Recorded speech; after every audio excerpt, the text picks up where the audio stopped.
important concept related to solution topic is solubility. Let us see what is the definition. Solubility is the maximum amount of solute particles that can be dissolved in a specific amount of solvent at a specific temperature. So that is the solubility. So solubility can be written in the form of its formula: amount of solute or substance dissolved divided by amount of solvent multiplied by 100. Just you can see, if I take a solute and solvent, if I dissolve the solute in the solvent, I will get a solution. So this amount of solute which can be dissolved in the solvent, that will be different if you are changing the solute, if you are changing the solvent, right? And that is nothing but the solubility. Now this solubility depends on number of factors like nature of the solute, nature of the solvent, temperature and pressure. Okay. So here one principle you have to remember in this: like dissolves like. What is the meaning of it? There are two types of solvents or two types of solutes also. Some solutes or solvents are polar, some of them are non-polar. Polar substances contain polar bonds, polar covalent bonds. Non-polar contain non-polar covalent bonds. If solute is polar, that will be dissolved in the polar solvent, like dissolves like, and non-polar solute will be dissolved very easily in the non-polar solvent. This solubility of solid in a liquid we are going to discuss. Solubility of solid in a liquid, it depends on several factors. Solid in a liquid means what? Solute will be solid, solvent will be liquid. On the basis of different amount of the solute in the liquid or in the solution, solutions can be classified into three types: saturated solutions, unsaturated solutions and supersaturated solutions.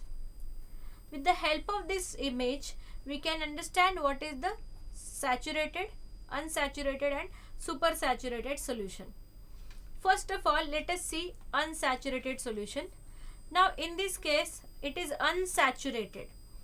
What is the meaning of it?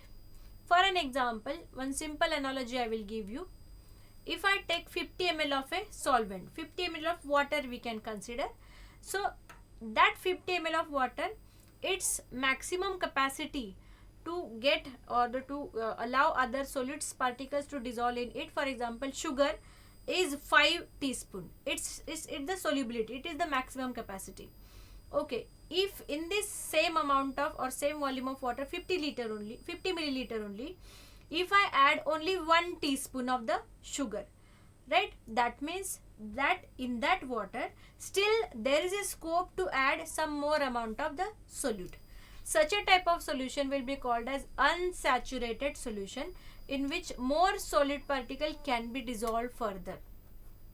Okay, in this unsaturated solution, you cannot see the particles of the solute settle down at the bottom of the test tube or in the container. Next, what I have told you, 50 ml is the volume of the water. Its capacity or its solubility is to dissolve only 5 teaspoon of the sugar. If I add exactly 5 teaspoon of the sugar, right, that is its maximum capacity. So the resultant solution will be called as saturated solution. So in this saturated solution, no more solid particle will be dissolved further. That's it. That is the maximum capacity. Then 5 teaspoon is the maximum capacity of 50 milliliter of the water. But still if I add 2 more or 3 more teaspoon of the sugar to it, obviously the capacity is over. So next, whatever you are adding the amount of solute, that will not be dissolved in the water. But where it will go? It will be settled down at the bottom like this. It will be settled down at the bottom like this. That is the undissolved portion, right? And such a type of solution will be called as supersaturated solution. In case of supersaturated solution, the solid particles are not dissolved in the solvent. They are settled down at the bottom of the solution. Now in this case, after the nature of the solute and solvent, we are going to learn the effect of temperature on the solubility. Temperature plays very important role in the dissolution process. Now this effect can be studied by using the or with the help of Le-Chatelier's principle. According to Le-Chatelier's principle, for every action there is equal and opposite reaction. This simple is the principle. Now you can see there are two types of reactions. In the thermodynamics we have seen this. Some reactions are endothermic reactions or processes. Endo stands for in, thermic related to heat or temperature. So in such a reaction, heat is taken in, right? Heat is absorbed by the system, by the reaction. So in this case, delta H of the solution is greater than 0. So in this case, the temperature will play a very important role. As we are increasing the temperature, obviously more and more solute particles will be dissolved in the solution, and hence solubility increases with increase in the temperature for endothermic process. Whereas some processes are exothermic processes. Exo stands for out. Heat is given out of the system to the atmosphere or to the surrounding. So in this case, delta H is lesser than 0. Therefore, solubility will decrease with rise in temperature. So this is the effect of temperature on solubility of solid and liquid type of solution.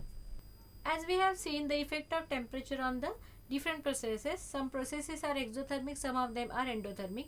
So you can see the diagrammatic representation for the same, that is effect of temperature on the exothermic process and endothermic process. So exothermic process, so this flask, the inside which the reaction is taking place, that is, this is the process or this is the system.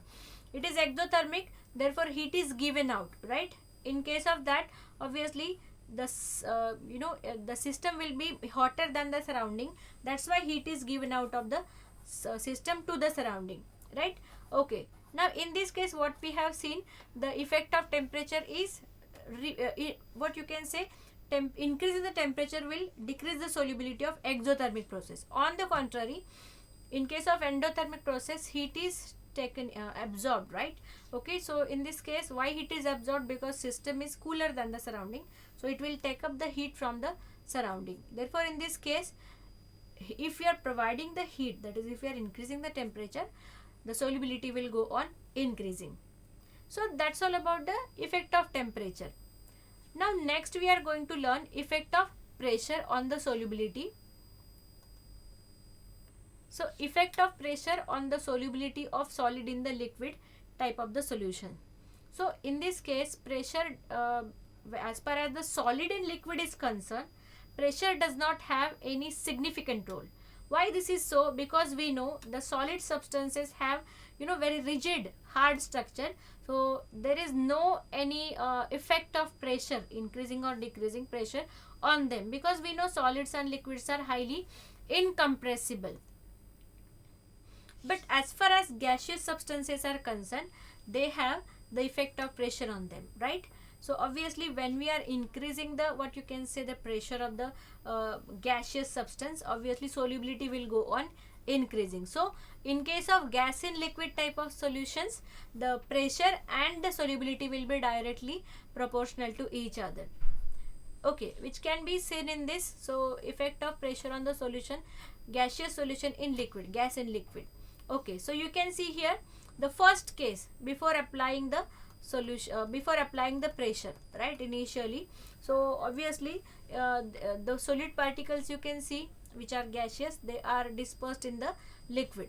But when we are applying certain pressure by compressing the piston, in that case more and more solid particles, gaseous particles will be dissolved in the solution. So this is how pressure, increasing the pressure will increase the solubility of the gas in liquid type of solution.